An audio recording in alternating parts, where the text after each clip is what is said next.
And also, Bobby Kennedy, the Health and Human Services, will be handling special needs and all of the nutrition programs and everything else. Rather complex, but that's going to be headed by and handled by Health and Human Services. So I think that'll work out very well. Those two elements will be taken out of the Department of Education, and then all we have to do is get the students to get guidance from the people that love them and cherish them, including their parents, by the way, who will be totally involved in their education, along with the boards and the governors and the states. And it's going to be a great situation. I guarantee that in a few years from now, I hope I'm going to be around to see it, but I think we're going to see a lot of it. I think that you're going to have tremendous results. You're going to have results like Norway, Sweden, Denmark, a lot of the countries that do so well. I think you're going to have a lot of those results. If you look at Iowa and Indiana and Idaho, so many places that run so well, Florida, Texas, big ones, you're going to have great education, much better than it is now at half the cost. And we're not even doing it as a cost item, although you will save probably half, maybe more than that. And you're not going to be at the bottom of the list. You're going to be much higher. And maybe you'll be, I will guarantee some of the states will be at the top of the list. They'll be comparable or better than these number 1, 2, 3, 4, 5 the countries that are in the top 5 positions. So that's, to me, it's very exciting, and it's been received very well. So I just wanted to tell you about the student loans and special needs. But we're here for a reason today that is very exciting, and I'm thrilled to announce that at my direction, the United States Air Force is moving forward with the world's first 6th generation fighter jet. Number 6, 6th generation.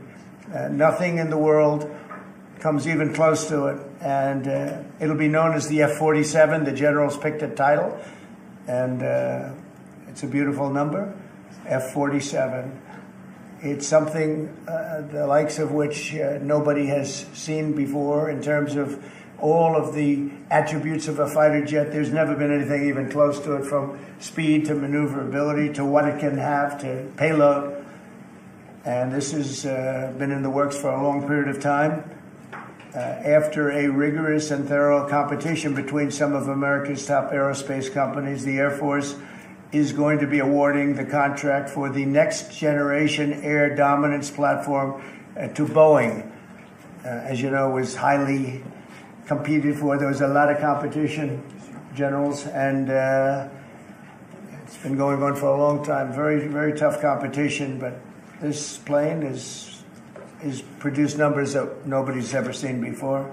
The F-47 will be the most advanced, most capable, most lethal aircraft ever built.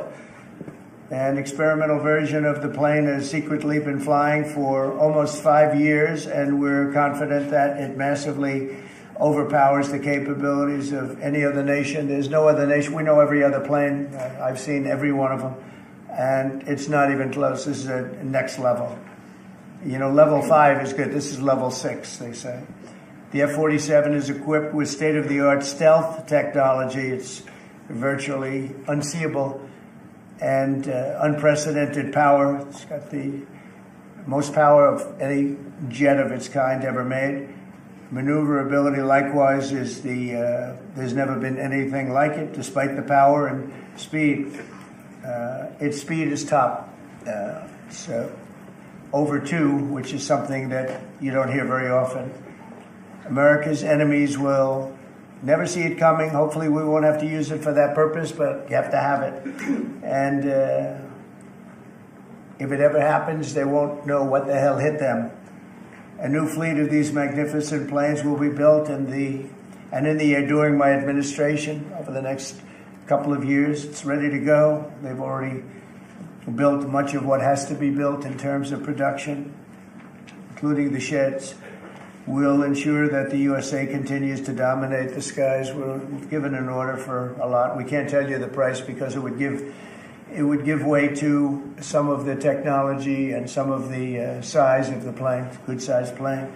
This contract also represents a historic investment in our defense industrial base, helping to keep America at the cutting edge of aerospace and technology.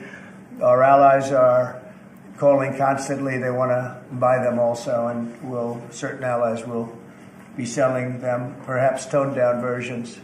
We like to tone them down about 10%, which probably makes sense because someday maybe they're not our allies, right? But I would like to ask Secretary Hegseth, who's doing a fantastic job. He's really been very inspiring in so many ways. And I must say that before he speaks, we have had record people wanting to join our military in the last 2.5 months, literally since this, I think probably since the election, November 5th, but especially since we came to office and since I announced Pete. He's young, he's smart, he's strong, he loves it, and they love him. But we've had record numbers of people wanting to join our military. Now, if you go back 6 months, it was the exact opposite. You had record numbers of people not wanting to join the military. Now you have record numbers of people wanting to be in our military. And that's a great honor. That shows you we're really on the right track. So, Pete, maybe you'd say a few words. Sure. Please. Well, Mr. President, this is a big day. This is a big day for our warfighters. This is a big day for our country, a big day in the world. The name of this program is the Next Generation of Air Dominance. And Mr. President, because of your leadership, your clarity, America is going to have generations in the future of air dominance because of this 6th generation fighter. We've had the F-15, we had the F-16, the F-18, the F-22, the F-35.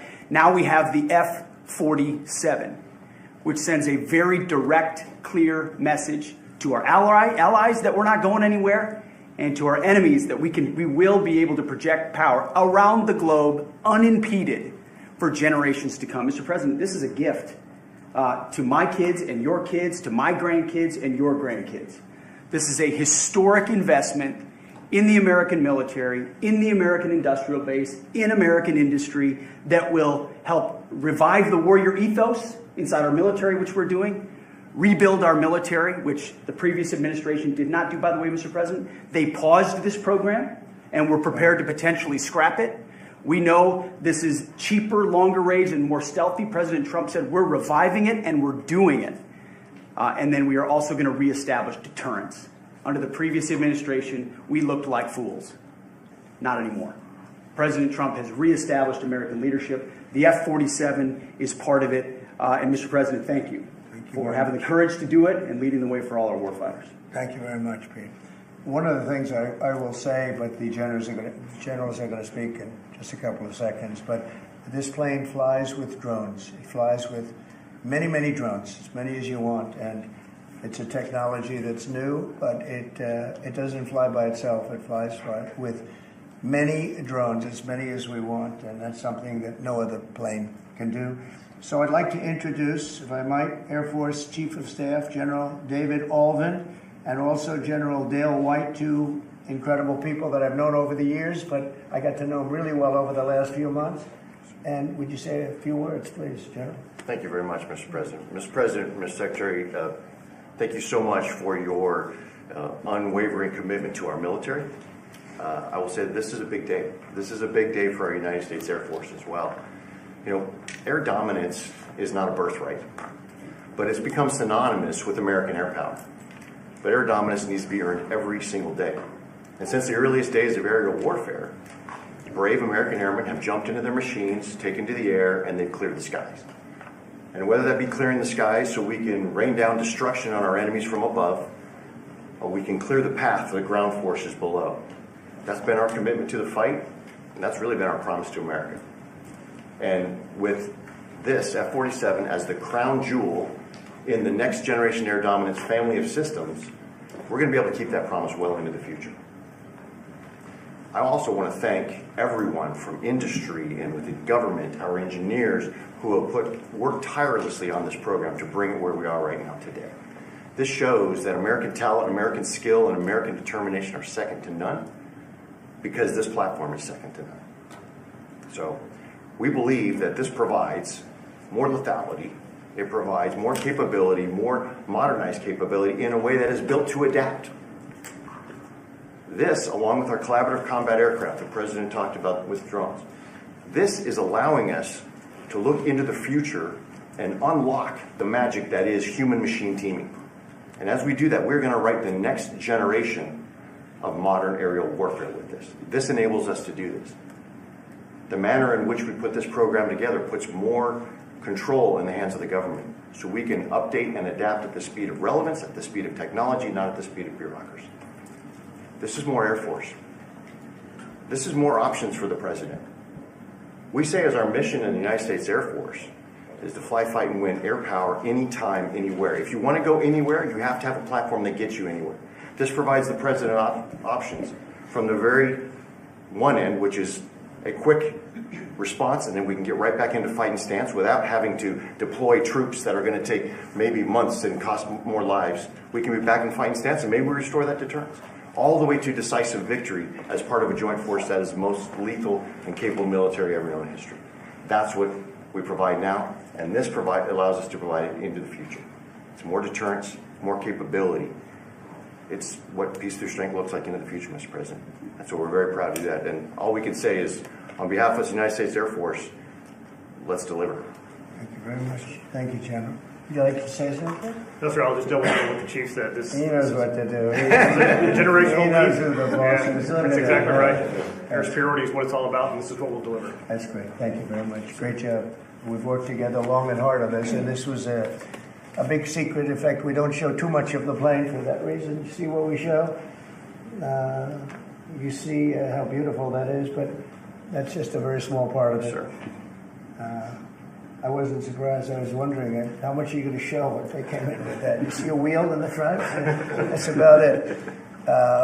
Any questions? Mr. President President, is 80,000 pages of documents is a lot to sift through. Yeah. Can you just tell us who killed Kennedy? Well, I was given the task of releasing that because many presidents have gone through it and they haven't released. And I said, release. We even released Social Security numbers. I didn't want anything deleted.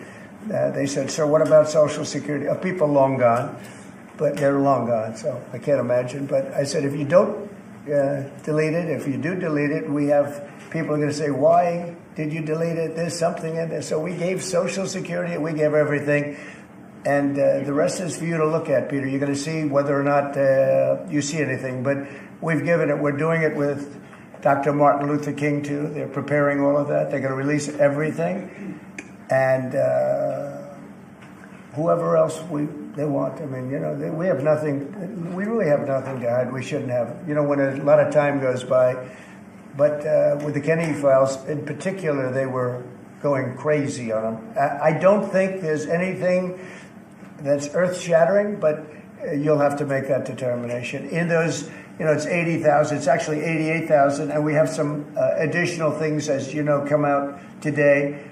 And for that, you can go to the offices and you can see whatever you want to see. Everything is out there, totally open. The additional stuff is available later on today. You go over to the offices and you can have it immediately. And you'll make a determination. And on something else, these Tren de Aragua guys, because of your executive order, they are designated as foreign terrorists. Yeah. If ISIS or Al-Qaeda foreign terrorists were operating here in the United States, cops would probably be shooting first and asking questions later. And so what is the difference between terrorists, between somebody like an ISIS or an Al-Qaeda operative versus a MS-13 or Tren de Aragua? Well, these are people that focus on destroying people in their homes. They're not as international in that sense. They're a group of thugs. They come from Venezuela. They come from the prisons of Venezuela. They're very, very dangerous people, but they didn't look so dangerous when the guards took care of the situation from El Salvador. And I want to thank the president. He's a friend of mine. He's done a great job. But I just can't imagine that the Democrats are taking this issue where they want to have them back. So now they have men playing in women's sports. They have transgender for everyone. They have open borders. They have all of their crazy policies that are, I think, 95-5, not 90-10, okay? And their new policy is, let's bring Tren de Aragua back into our country. Let's bring the worst. These are the worst gang members there are. They looked amazingly frail, though.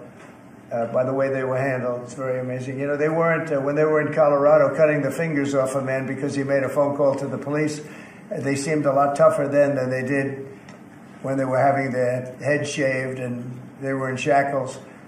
They're tough people. They're bad people. We don't want them in our country. We can't let a judge say that he wants him. You know, he didn't run for president. He didn't get much more than 80 million votes. And we just can't let that happen. It'd be so bad for our country. I won on the basis of getting criminals out of our country that were let in.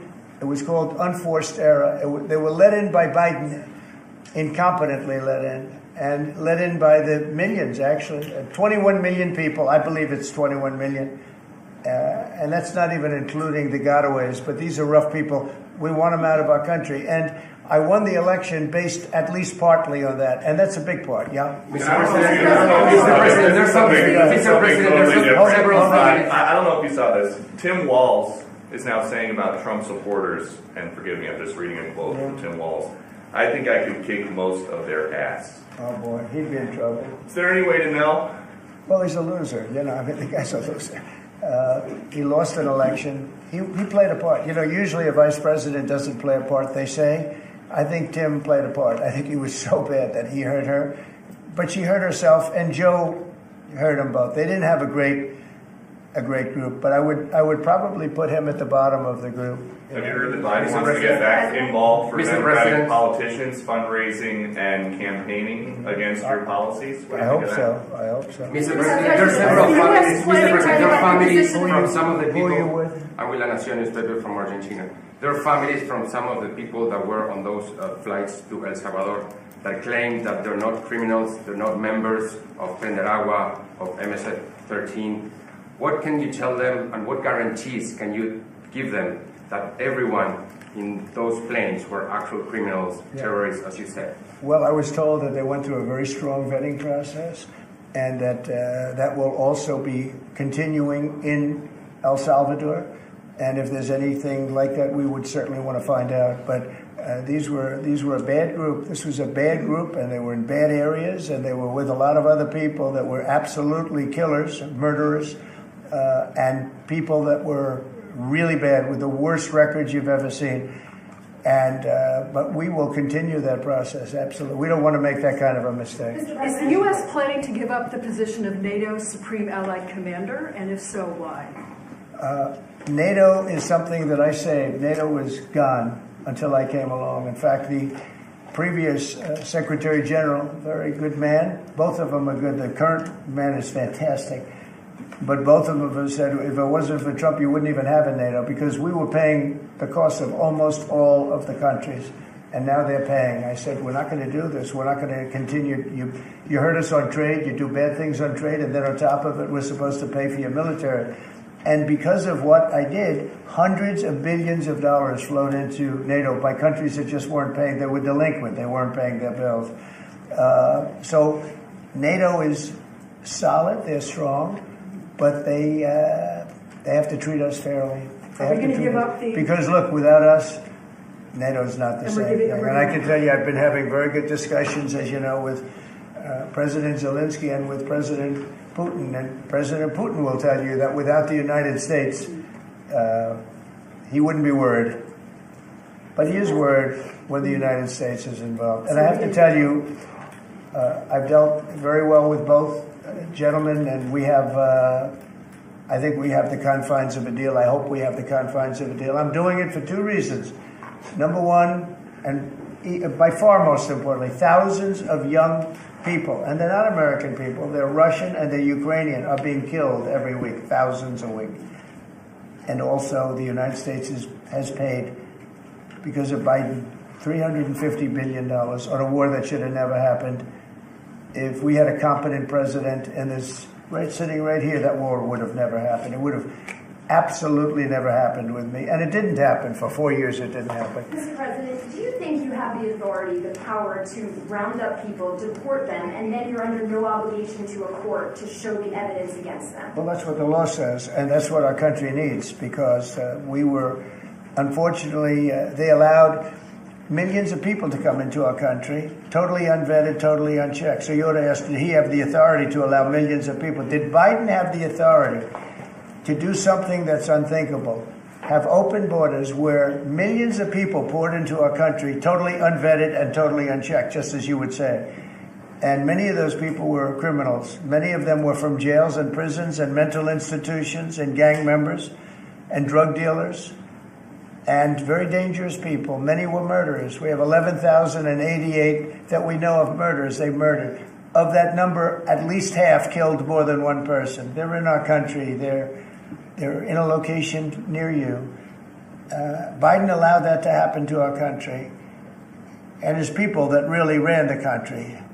And the person that operated the auto pen, I think we ought to find out who that was, because I guess that was the real president. So when you ask me if we have the authority, did Biden have the authority to allow millions of people to come into our country? Many of these people hardened criminals at the top of the line who have caused tremendous damage in our country. You see them in New York City fighting with our police. I mean, literally having fist fights in the street with our police.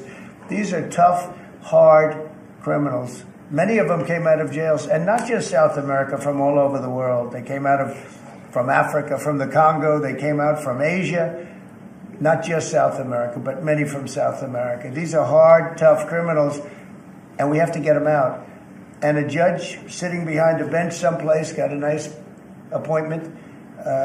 You can't take that away from the people that are responsible. Now, in this case, Marco Rubio has a lot of big decisions to make, and he's a fantastic person, a great man.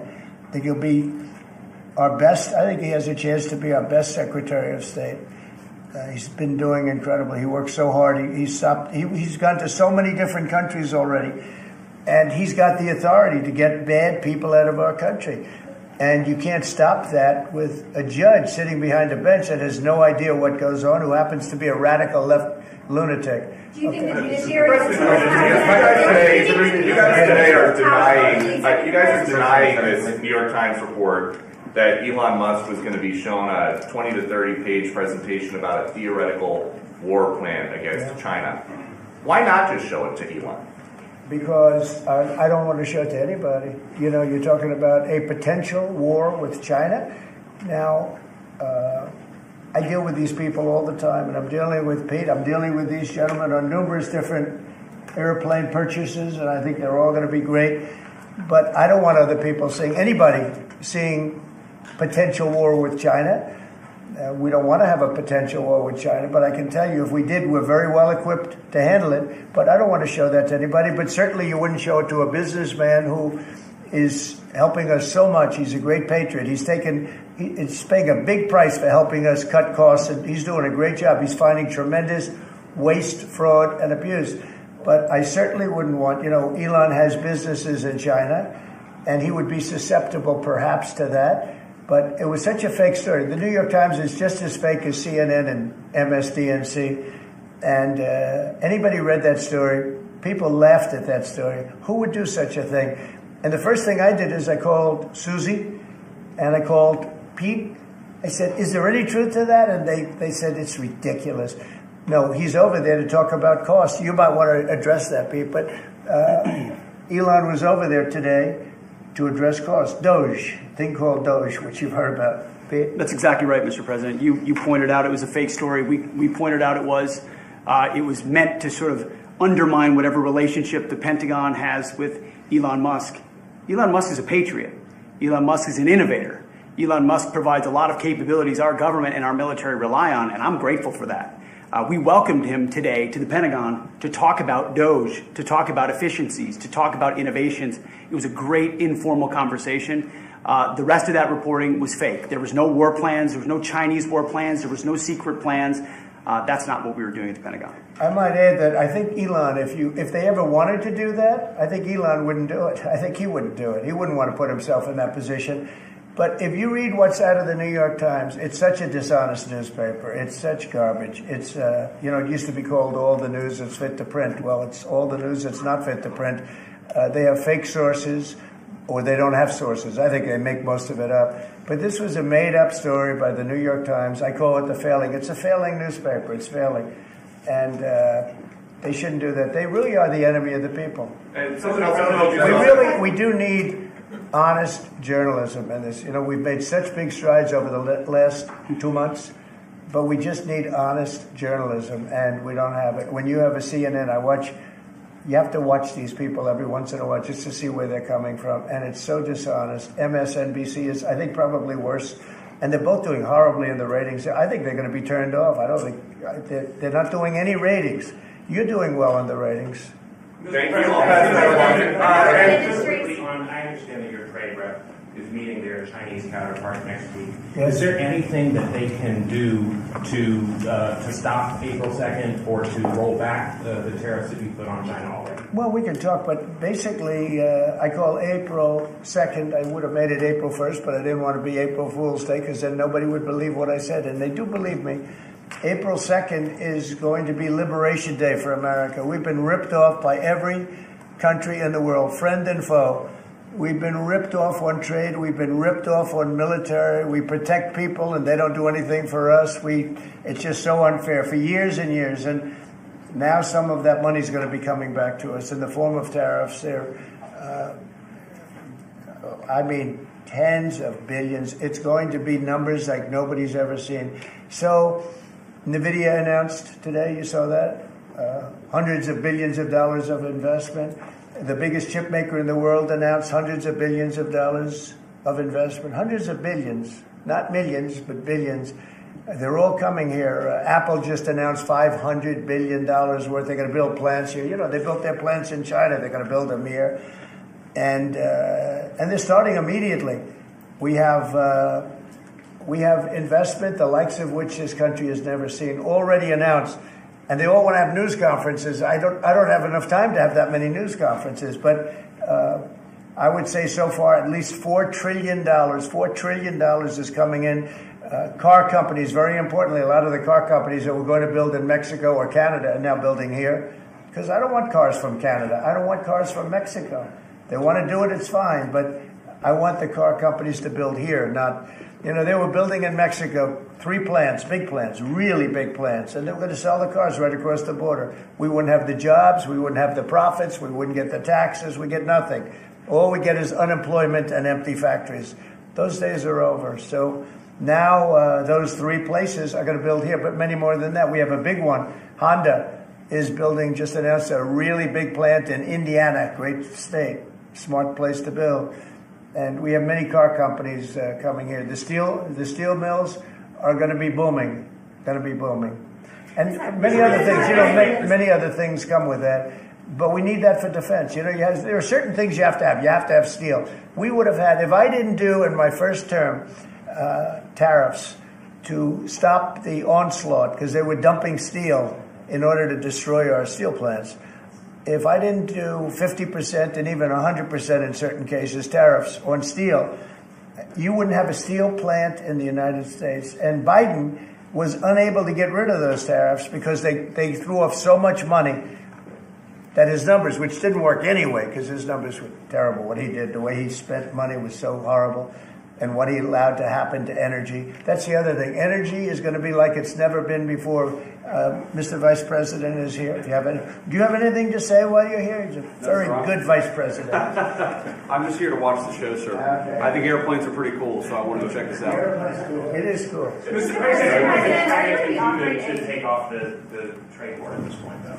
Well, I'll be speaking to President Xi. I have a great relationship with him. We're going to have a very good relationship, but we have a $1 trillion deficit because of Biden with President Xi. More than that. I mean, I've heard $1.2 trillion. We have a deficit. And I've explained that to President Xi. We also have a problem where he's allowing fentanyl to be sent into Mexico and then cross the border and, killing. I think the number is much higher than the 125, 115. I think it's closer to 300,000 people a year. And so that's a problem. But they have a tremendous surplus against the United States, so we don't want that. Mr. President, a number of ministries have come to you asking for exemptions on tariffs. Is that something that is under consideration by you? Well, people are coming to me and talking about tariffs, and a lot of people are asking me if they could have exceptions. And once you do that for one, you have to do that for all. So, I mean, generally, I did something interestingly during 2 weeks ago. I gave the American car companies a break because it would have been unfair if I didn't. And everybody said, oh, he changed his mind on tariffs. I didn't change my mind. I helped our, sort of big three, big four. I helped some of the American companies. And instead of taking it properly, they said, oh, he changed it. I don't change. But the word flexibility is an important word. Sometimes there's flexibility, so there'll be flexibility. But basically, it's reciprocal. So that if China is charging us 50% or 30% or 20%, and I don't mean China, I mean anybody, any country, Canada. Nobody knows that Canada is charging our dairy farmers. They have 270% tariffs. Nobody knows that. Nobody knows that. They have up to 400%. They have a couple of tariffs at 400%. Nobody knows that. Nobody talks about that. And remember, with Canada, we don't need their cars. We don't need their lumber. We don't need their energy. We don't need anything from Canada. And yet it costs us $200 billion a year in subsidy to keep Canada afloat.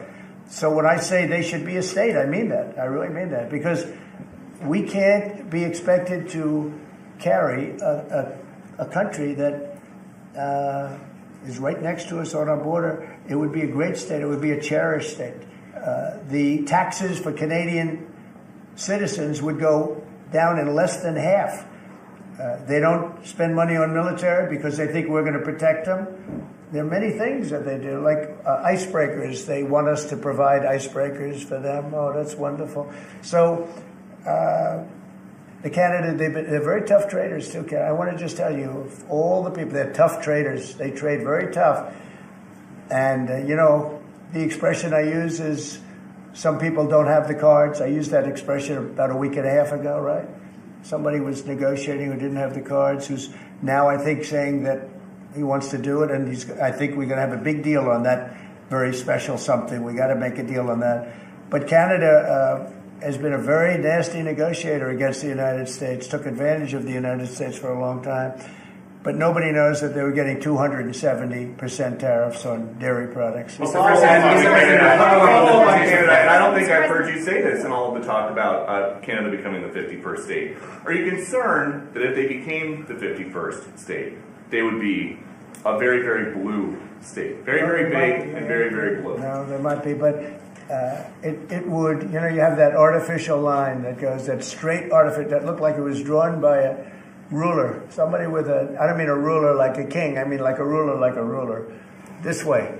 And it's just an artificial line that was drawn in the sand or in the ice. And can I tell you, Peter, just, you add that to this country, what a beautiful landmass, the most beautiful landmass anywhere in the world. And it was just cut off for whatever reason. It would be great. Now, is it liberal? Maybe. But, a conservative, until I got involved, because I don't care who wins up there. I frankly probably would do better with the liberal than the conservative, if you want to know the truth. But just a little while ago, before I got involved and totally changed the election, which I don't care about, probably it's to our advantage, actually. But the conservative was leading against, I call him Governor Trudeau. The conservative was leading by 35 points. So, so I don't know about that. I think Canada is a place like a lot of other places. If you have a good candidate, the candidate's going to win. And I don't know if you've seen this, but the two astronauts that you just helped save from space, they didn't get any overtime pay for all that extra time. They got $5 a day per diem. Oh. For 286 days, that is $1,430 in extra pay. Is there anything the administration can do to get them, to make them whole? Well, nobody's ever mentioned this to me. If I have to, I'll pay it out of my own pocket, okay? I'll get it for them. I'll take care of that. I like that. I think that's, I'll pay it right out of my, is that all? That's not a lot. For what they had to go through. And I want to thank Elon Musk, by the way, because think if we don't have him. There's only so long, even though they're in the capsule up there, that the body starts to deteriorate after 9 or 10 months and gets really bad after 14, 15 months with the bones and the blood and all the things that you've been reporting on very well. And if we don't have Elon, they could be up there a long time. Who else is going to get him? And I just want to thank him. He's going through a lot, what they're doing to him. And these people are going to be caught, and they're going to be caught, and they're going to be prosecuted. And from what they tell me, I see this just by watching your programs and reading the news, but from what they tell me, they could get 20 years in jail, and they'll get it. I'll tell you, there's going to be no leniency, and there'll be no pardons. I can tell you that right now. And you said this morning 20 years in jail, and then maybe you said this morning 20 years in jail, and then maybe they'll go to one of these prisons in El Salvador. Do you think with the way that the judges have been issuing injunctions, it would be easier or harder to send these Tesla domestic terrorists to a jail in El Salvador than these MS-13 or Tren de Aragua guys? Well, I view these people as terrorists just like others. These are, when I looked at those showrooms burning and those cars, not one or two, like 7, 8, 10 burning, exploding all over the place. These are terrorists. You didn't have that on January 6th, I can tell you. You didn't have anything like that on January 6th, which is sort of amazing because on January 6th, the Democrats were talking. Nobody was killed other than a very beautiful young woman, Ashley Babbitt. Nobody was killed. And you look at what's going on now with these terrorists. These are terrorists, and that's an organized event. You know, take a look at their signs. Take a look. They're all made by the same sign company. A nice, expensive job. Now, these are the people that finance it are, in my opinion, in just as big a trouble as the people that are setting the match and setting the fires. So we'll see. It's under very serious investigation by the FBI and by the Justice Department. These people are terrorists. Okay. Yeah, go ahead behind you, please. Mr. President, what do you say to American military families who are seeing Elon Musk at the Pentagon today, are hearing about Defense Department cuts, and their thoughts are immediately going to the safety of their loved ones who are currently deployed? Well, we're making our country strong. And when they see a thing like that and they hear that story about Elon in China, what they should do is realize that the New York Times is a corrupt institution, because I think they're the ones. They knew that story wasn't true. Nobody believed that story. People that, when I first called, they laughed when they heard this story. Nobody believed it, that the Pentagon was giving him a briefing on what war with China would look like, and he has business. No, they made that up because it's a good story to make up. They're very dishonest people. Look, I have it with the Times, and you'll see more and more of it. To me, it's a very, very dishonest organization. But a story like that is made up. It's total fiction. And I just wanted to make sure. I called up Chief of Staff and I called up Pete. And I said, is there any truth to that? Absolutely not. He's there for Doge, not there for China. And if you ever mention China, I think he'd walk out of the room. He wouldn't take it anyway. So it's just a made-up story. Nobody's taking better care of the military. One of the things that I know that Pete's doing is he's talking about a lot of the civilian staff, and we're going to get them other jobs. You know, we're going to have a lot of jobs in this country, but we don't want to have wasteful jobs. We want to have meaningful jobs. And those were wasteful jobs. Those are jobs that not only military, but jobs where people don't show up. You take a look at Department of Education. I've never seen so many buildings with the names on it. You go past one after another Department of Education, and they're empty. The people don't show up. You know why? Because they have other jobs, because they're playing golf, or they're playing something, they're doing something. And we have a lot of great people, but we have to move that back to the States. We're going to make our country strong, and we're going to get people much better jobs, because we have companies moving into our country, the likes of which we've never seen before. Nothing like this has happened. And it's automatic. They don't want to pay the tariffs. How do you avoid paying the tariffs? You build your plant in the United States, and it's a beautiful thing to see. I see it. So far, I would say $4 trillion. Nobody's ever heard of them. No country's ever heard of numbers like that. $4 trillion, and those are the best ones. The biggest, best chip maker in the world. I'm not a fan of the CHIP Act, where you give billions of dollars away to companies that don't need it, and it won't bring them here. I'm giving nothing away. All they're doing is coming here. They're building because they want to avoid. Remember this on the tariffs, too, because that's going to be, Liberation Day, April 2nd. It's reciprocal. If they charge us, we charge them. So somebody say, well, how much are the tariffs? Very fair. If India, as an example, has been very bad to us on tariffs. They charge 100%, 200%, whatever they charge. Now, Europe just announced they're lowering the tariffs on cars. You know, we charge like a joke, 2.5%. That's what this country charges. Europe just announced that they're reducing their tariffs on cars to 2.5%. It's nice.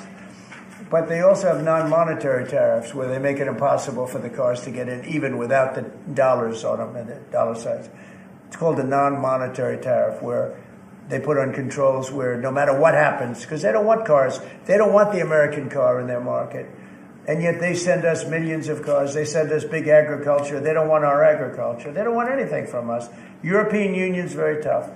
But now it's fair. So whatever they do to us, we do to them. Mr. President, as Russia continues to attack Ukraine, are you planning to impose any sort of sanctions? Well, they're fighting against each other. Yeah, I think we're going to have... We have a ceasefire on a lot of areas, and so far that's all held very well. And getting that ceasefire, you know, they had a lot of guns pointing at each other. You had some soldiers, unfortunately, surrounded by other soldiers, and they are going to be, I believe we're going to have, pretty soon have a full ceasefire, and then we're going to have a contract. And the contract's being negotiated, the contract in terms of dividing up the lands, et cetera, it's being negotiated as we speak. What do you say to critics who say that your actions towards law firms amount to coercion? Well, the law firms all want to make deals. You mean the law firms that we're going after, that went after me for 4 years ruthlessly, violently, illegally? You mean, are those the law firms you're talking about? They're not babies. They're very sophisticated people. Those law firms did bad things. They went after me for years. Russia hoax. All a hoax. It was a hoax. It was Hunter Biden's laptop. It didn't come out of Russia, by the way. It was came out of his bedroom. It was all a hoax, developed by Democrats. Hillary, I don't think Biden did, because I don't think Biden knows what the hell he's doing, frankly, based on everything I see. I've seen things since being here that are so sad. What he's done to this country, what he and they did to this country, those people that surrounded him, who, by the way, are radical left but smart. He's not smart. He was never smart. But these are radical left, smart people. They totally controlled him. He did whatever they told him to do. And it's a shame. It's so sad to see what happened, what they've done to this country, both not only the inflation you saw, but allowing millions and millions of criminals into our country. That's an inexcusable act. And many other things besides that. Thank you very much, everybody.